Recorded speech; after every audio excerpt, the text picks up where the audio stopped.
Bonsoir à tous, bienvenue à ce flash d'information. La 71e Assemblée générale de l'ONU aux États-Unis se poursuit. Le président ivoirien Alassane Ouattara vient de s'exprimer à la tribune de l'ONU. Il a exposé sa vision d'un monde meilleur et fait des propositions face aux crises qui secouent la planète. Le président ivoirien a par ailleurs présenté officiellement la candidature de la Côte d'Ivoire au poste de membre non permanent du Conseil de sécurité de l'ONU. Nous écoutons un extrait de son intervention. Au regard des progrès satisfaisants réalisés ces dernières années, le Conseil de sécurité a levé en avril 2016 le régime des sanctions qui pesait sur la Côte d'Ivoire depuis 2004.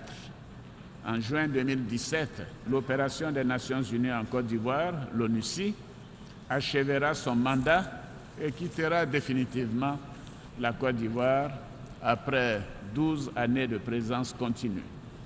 Le gouvernement ivoirien est particulièrement fier de cette évolution qui apparaît désormais dans l'histoire des opérations de maintien de la paix comme une véritable success story. Je voudrais profiter de cette tribune pour renouveler nos remerciements aux Nations Unies ainsi qu'à tous les pays qui ont pourvu des troupes à l'ONUCI. C'est fort de cette remarquable évolution que mon pays a décidé de se porter candidat à un siège de membre non permanent du Conseil de sécurité des Nations Unies pour la période 2018-2019. La CEDEAO puis l'Union africaine ont endossé cette candidature. Je voudrais à cet égard appeler l'ensemble des États membres de notre organisation à soutenir la candidature de la Côte d'Ivoire lors des élections prévues en juin 2017. La Côte d'Ivoire, à travers cette candidature, entend partager avec les autres pays membres son expérience réussie du maintien de la paix et de la collaboration au sein des Nations Unies. Le Premier ministre ivoirien est aussi en déplacement à l'étranger. Daniel Kadon-Duncan est en France. Il prend part à Paris aux rencontres Africa 2016. Les travaux ont démarré aujourd'hui. Le Premier ministre va présenter les atouts économiques de la Côte d'Ivoire à cette rencontre qui se tient en prélude au sommet Afrique-France qui réunira les chefs d'État africains et français à Bamako, Mali en 2017. Le projet de référendum sur la nouvelle constitution en Côte d'Ivoire, on en parlera dans l'édition de 20h.